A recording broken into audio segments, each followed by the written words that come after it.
Alright, y'all, good morning. This video is just going to be Q&A, questions and answers in regards to some of the people that are new that have asked some questions or made certain comments in regards to trying to get an understanding about the targeted individual organization. Okay, within this organization, I'm going to be real brief. There is some videos that you can look into to get more detailed information. But for starters, a lot of people that are being targeted, some of them have an explanation, or some people just don't have no clue. Some people are born into being a targeted due to their family being tied to some situation, or I think some psychological experiments are being conducted on individuals just based off their intelligence levels or based off of their employment, based off of just certain different reasons. And so they've been chosen to have experiments conducted on them, because you got to understand, within the world of science, of the science world, our psychology world, in order for them to understand human behavior, sometimes they have to conduct experiments. Like if you think about, there's an experiment called the Milgram experiment, where they want to see how people apply to authority. Like if authority figure asks you to do something, this is the Milgram experiment. Look it up. They also have a video on YouTube. I believe it was conducted by Yale or Stanford, one of these colleges, and it was a man who pretended to be a scientist who was conducting experiments on an individual. The individual was in on the experiment, but the people that was helping sign up to do the experiment wasn't in on it. So they was using these people as with unconsent experiments by accident. Can you electrically shock the component if he gets the wrong answer after you ask each question? And every time they get a question wrong, the electric waves go higher, meaning that they can have a heart attack. Is that okay with you? And they're like, oh, I don't feel comfortable with this. But some people still conducted this type of experiment. So this is what I feel sometimes we're doing. There's another one that Stanford did about prisoners. They'll say, how far can you push someone to the edge of murder or anger?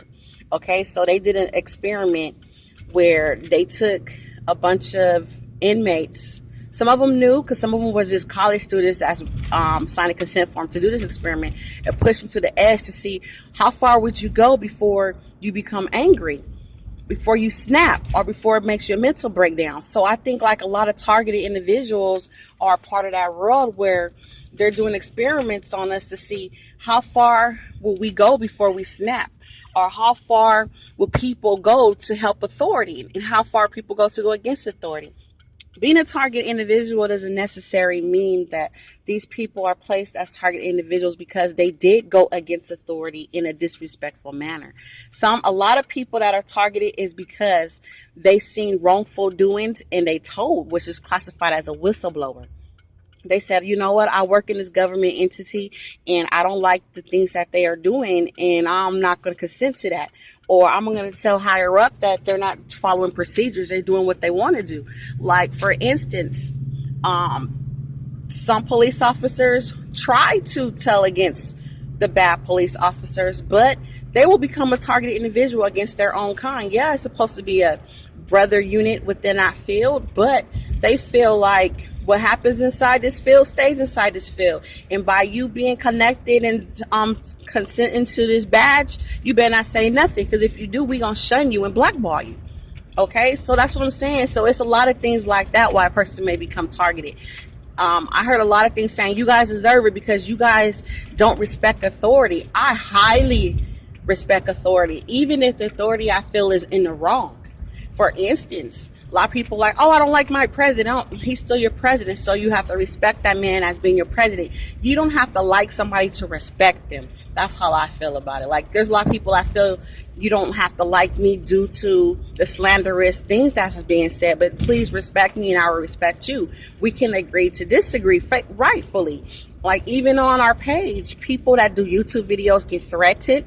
I've been threatened. The targeting has been amped up to the point of, oh my gosh, y'all, random people following me more so, police authority following me more so, fire truck authority following more so, to the point where my elementary child could say, wow, this shows a lot of firemen. I'm like, yeah, okay, we see it. But everything is videotaped, so who those of you who want to seek proof, always have proof. I just don't post my proof all the time via YouTube because anything you say will be used against you. Like when somebody gets information, they can twist the information, edit it, and do everything they want to do. So I post it only when it's needed, as far as evidence within a court system, as far as evidence when I need to show documentation that I'm not crazy, that these things are happening. Okay. And furthermore, another question I heard about, like, they say you're crazy. No, targeted individuals are not crazy, okay? This is what happens. When you become targeted, some people don't even know they target until years later, until they want to let you know. I feel when you're a targeted individual, they learn you for a couple of years, and then after they learn you and they feel they have enough information on you, they reveal themselves to you by saying, yes, I'm following you. Because I don't think that these people in the higher authority can be that sloppy with trying to hide the fact that they're following you. If they want to follow somebody, they're trained professional undercover cops that know how to follow somebody or tell somebody without them knowing. They know how to break it to somebody's house, take a picture of that item to make sure that item looks just like how it was left. So when you say, oh, I see people following me, that's because they want you to see you following them so they can psychologically cause you to mentally break down, so that the rumors that they already have spread against you can look real, as far as you being paranoid, as far as you being crazy. That's why I said it's important to control your emotions, to say, oh my God, like, just be careful with your emotions, because your emotions can get a hold of you and you not a hold of it, and it will cause you to look crazy.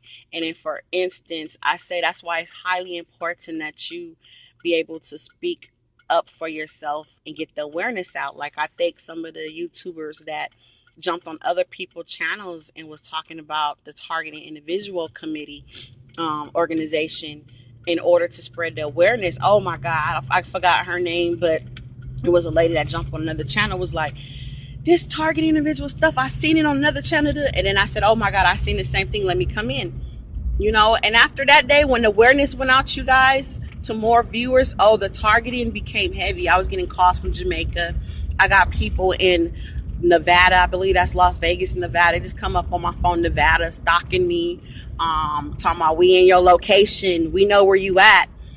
So it's like, do I fear them? At first, any situation that you don't understand, you're gonna fear. We fear what we don't know, right? We fear what we don't understand. So yes, I was fearful, like, oh man, they done amped it up, so they ready to call it quits on me, like take me out. That's how I felt. I'm human. I'm gonna feel. I'm not gonna sit here and lie to you. I say, oh, keep your head up. Everything's gonna be fine. You're never gonna be. Don't be afraid of nothing. No, that's not true. Fear is a natural response as a human being. So yes, I became fearful. It just made me more cautious, okay? Because I'm human. But when you are ready to speak out, you got to let go of that fear.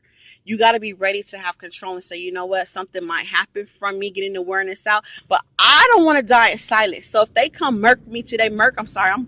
I'm a girl that got an education, but originally from the hood, so learned behavior. So excuse me, I'm gonna say some things that is hood tactics that people say, or what you say, urban language. Um, so sometimes, you can take the girl out the hood, but can't take the hood out the homegirl, whatever. So some things I say might be like, what does she mean by murk? Murk means that they will, try to kill you off, shoot you in the head. That's what murk means, okay? But sometimes you got to overthink like that to be cautious. But like I said, growing up in an environment where crime was at a high, these are some of the tactics you learn as a child. So for me, when I was a target individual, that's why I was able to recover kind of faster than everybody else. Because some people are like, it took me like 10 years and I'm just not getting, because we grew up to be paranoid in our situation, to be paranoid to the point of always be aware of your surroundings. So that's why when they start doing tactics to me, I was like, okay, we done this. I done had guns pulled out. I done had stabbed with a knife. I done had aunties been shot in the back while I'm sitting next to them. So these tactics didn't scare me when they was following me. We don't have people follow us for an unknown reason. We don't have the police pull guns shots to our head, and then when they find out, oh, let me see your ID, you have a college ID, they look at you like, oh, I'm sorry. So you do belong to this college on campus. Yeah, I'm a student here. I'm just not standing here causing the problem. I'm serious. I've been on campus and at nighttime standing in front of a college facility where I used to